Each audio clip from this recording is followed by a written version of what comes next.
اس video کو اپنے دوستوں کے ساتھ ضرور شیئر کیجیے گا اور اس ویڈیو میں کمنٹ کر کے ہمیں لازمی طور پر بتائیے گا کہ آنے والے وقت میں آپ کس طرح کی ویڈیوز دیکھنا پسند کرتے ہیں۔ اعوذ باللہ من الشیطان الرجیم، بسم اللہ الرحمن الرحیم۔ علم و عمل کی دنیا میں خوش آمدید۔ ہم نے یہ جو چھوٹی سی کاوش کی ہے، ہمارا مقصد یہ ہے کہ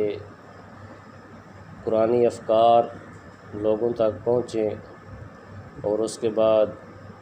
ائمہ طاہرین علیہ السلام نے جو دعائیں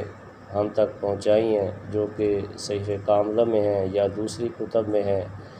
وہ دعائیں مومنین تک پہنچیں تاکہ خدا کی بارگاہ میں انسان کو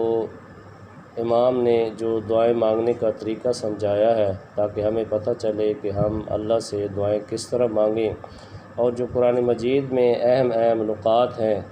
جیسے کہ یہ 20واں پارہ ہے، اس کا پہلا رکوع ہے۔ یہ جو ہم کلمہ پڑھتے ہیں، لا الہ الا اللہ، کہ کوئی معبود نہیں سوائے اللہ کے، اگر ہم اس کلمے کی حقیقت تک جانا چاہیں تو ہمیں چاہیے کہ 20ویں پارے کا پہلا رکوع پڑھیں، اس کا ترجمہ پڑھیں اور اس کی تفسیر پڑھیں۔ اعوذ باللہ من الشیطان الرجیم، بسم اللہ الرحمن الرحیم۔ امن خلق السماوات والارض وانزل لكم من السماء ماء فانبتنا به حدائق ذات بهجة ما كان لكم ان تنبتوا شجرها أإله مع الله بل هم قوم يعدلون۔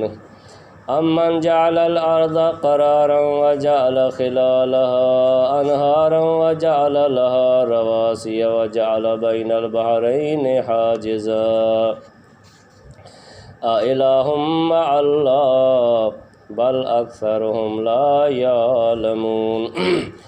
امن يجيب المضطر اذا دعاه ويكشف السوء ويجعلكم خلفاء الارض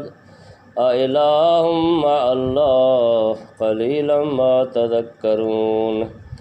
أمن يهديكم في ظلمات البر والبحر ومن يرسل الرياح بشرا بين يدي رحمته أإله مع الله تعالى الله عما يشركون۔ امن يبدأ الخلق ثم يعيده ومن يرزقكم من السماء والأرض أإله مع الله قل هاتوا برهانكم إن كنتم صادقين۔ قل لا يعلم من في السماوات والأرض الغيب إلا الله قل لا يعلم من في السماوات والأرض الغيب إلا الله وما يشعرون أيان يبعثون بل ادارك علم في الآخرة بل هم في شك منها بل هم منها أمون۔ اب ان آیات کا ترجمہ زیر سماعت ہے۔ پروردگار فرماتا ہے کہ مشرکین یعنی بریکٹ میں ان مشرکین سے پوچھو، بھلا وہ کون ہے جس نے آسمانوں اور زمینوں کو پیدا کیا، یعنی جس نے آسمان اور زمین کو پیدا کیا اور تمہارے لیے آسمان سے پانی اتارا، پھر ہم نے اس پانی سے خوش منظر باغات اگائے، ان درختوں کا اگانا تمہارے بس میں نہ تھا، کیا اللہ کے ساتھ کوئی اور الہ ہے؟ بلکہ یہ بریکٹ میں راہ حق سے انحراف کرنے والے لوگ ہیں۔ بھلا وہ کون ہے جس نے زمین کو قرارگاہ بنایا اور اس کے درمیان نہریں ندیاں جاری کیں اور اس کے لیے پہاڑ بنائے اور دو دریاؤں کے درمیان پردہ حائل کر دیا، کیا اللہ کے ساتھ کوئی اور الہ ہے؟ بلکہ ان میں سے اکثر لوگ جانتے نہیں ہیں۔ کون ہے جو مضطر و بے قرار کی دعا و پکار کو قبول کرتا ہے جب وہ اسے پکارتا ہے اور اس کی تکلیف و مصیبت کو دور کر دیتا ہے، اور تمہیں زمین میں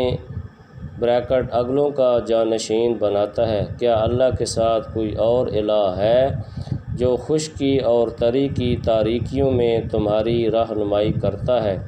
اور اپنی باران بریکٹ میں رحمت سے پہلے ہواؤں کو خوشخبری دینے والا بنا کر بھیجتا ہے؟ کیا اللہ کے ساتھ کوئی اور الہ ہے؟ اللہ برتر و بالا ہے ان چیزوں سے جنہیں وہ اس کا شریک ٹھہراتے ہیں۔ وہ کون ہے جو خلقت کی ابتدا کرتا ہے اور پھر اسے دوبارہ پیدا کرے گا، اور ان سے جو تمہیں آسمان و زمین سے روزی دیتا ہے؟ اور کون ہے جو تمہیں آسمان و زمین سے روزی دیتا ہے؟ کیا اللہ کے ساتھ کوئی اور الہ ہے؟ کہہ دیجئے کہ اگر تم سچے ہو تو اپنی دلیل لاؤ۔ آپ کہہ دیجئے کہ آسمانوں اور زمین میں جو بھی ہے اللہ کے سوا کوئی بھی غیب کا علم نہیں رکھتا، اور نہ وہ یہ جانتے ہیں کہ کب دوبارہ اٹھائے جائیں گے، بلکہ آخرت کی منزل میں رفتہ رفتہ انہیں پورا علم ہوگا، بلکہ وہ اس کے بارے میں شک میں مبتلا ہیں، بلکہ اس کی طرف سے بالکل اندھے ہیں۔ اب یہ اس کی تفسیر ہے، یہ ترجمہ قرآن ہے شیخ محمد حسین نقوی صاحب کا۔ انہوں نے اس کی شارٹ سی تفسیر بتائی ہے کہ یہ جو ہم کلمہ لا الہ الا اللہ پڑھتے ہیں کہ اس کی اصل حقیقت کیا ہے، کہ یعنی اسلامی کلمہ کا آغاز لا الہ الا اللہ سے ہوتا ہے، اور قرآن مجید میں بھی جا بجا یہ لفظ استعمال ہوا ہے، جیسے اللہ لا الہ الا ہو، اور عام طور پر لفظ الہ کا ترجمہ معبود یا مسجود کیا جاتا ہے، مگر اس ترجمہ سے اس لفظ کے پورے مفہوم کی وضاحت نہیں ہوتی۔ ہاں البتہ 20ویں پارے کے پہلے رکوع کی ان چند آیتوں سے اس لفظ کے بارے میں پورے مفہوم کی وضاحت ہوتی ہے، اور یہ حقیقت کھل کر سامنے آتی ہے کہ الہ اس ذات جامع جمیع و صفات کو کہا جاتا ہے جو کم از کم یہ 15 کام انجام دے اور ان میں کوئی اس کا شریک نہ ہو۔ وہ یہ ہیں: زمین و آسمان کا پیدا کرنا، آسمان سے بارش برسانا، نمبر 3 اس سے خوش منظر اور بارونق باغات اگانا، متحرک زمین کو قرارگاہ قرار دینا، یعنی نمبر 4 متحرک زمین کو قرارگاہ قرار دینا، نمبر 5 زمین میں نہریں اور ندیاں جاری کرنا اور دریا بہانا، نمبر 6 عالم الغیب ہونا اور زمین کو روک تھام کے لیے پہاڑوں کی میخیں گاڑنا، نمبر 7 زمین کی روک تھام کے لیے پہاڑوں کی میخیں گاڑنا، مضطر و بے قرار اور بے سہارا آدمی کی دعا و پکار کا سننا، اس کی مشکل کشائی کرنا، میٹھے اور کھاری پانی کے درمیان قدرتی پردہ حائل کرنا، انسان کا دکھ درد اور مصیبت کا دور کرنا، زمین میں نئے آنے والوں کو اگلوں کا جانشین بنانا، برو بہر یعنی خشکی و تری کے اندھیروں میں ستاروں وغیرہ کے ذریعے لوگوں کی رہنمائی کرنا اور انہیں راستہ دکھانا، باران رحمت سے پہلے اور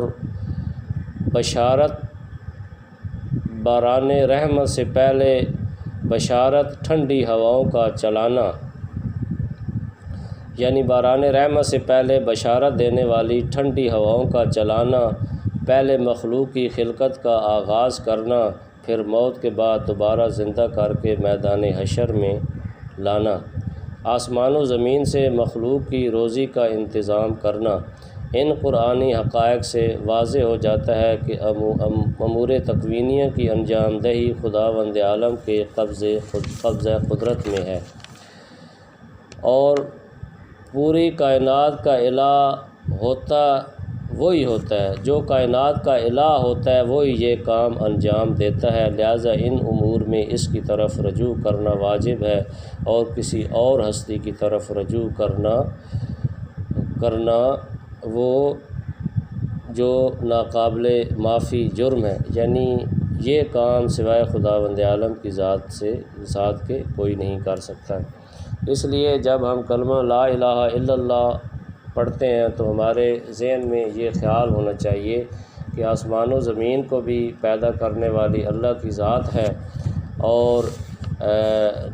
یہ ندی نہریں جاری کرنے والی بھی اللہ کی ذات ہے، اور یہ خوشنما باغات اگانے والے بھی اللہ کی ذات ہے، اور اس کے علاوہ جب کوئی مضطر و بے قرار انسان اس سے فریاد کرتا ہے تو اس کی فریاد کو قبول کرنے والی بھی اللہ کی ذات ہے۔ اس لیے ہمیں چاہیے کہ قرآنی حقائق کو سمجھیں، قرآن مجید کو ترجمے سے پڑھیں، اس کی تفسیر بھی پڑھیں، اور ہم قرآن مجید سے ہدایت حاصل کرنے کی کوشش کریں۔ اللہ تعالیٰ سے دعا ہے کہ اللہ تعالیٰ ہمیں قرآن مجید پڑھنے، اسے سمجھنے اور اس پر عمل کرنے کی توفیق عطا فرمائے۔ آمین یا رب العالمین۔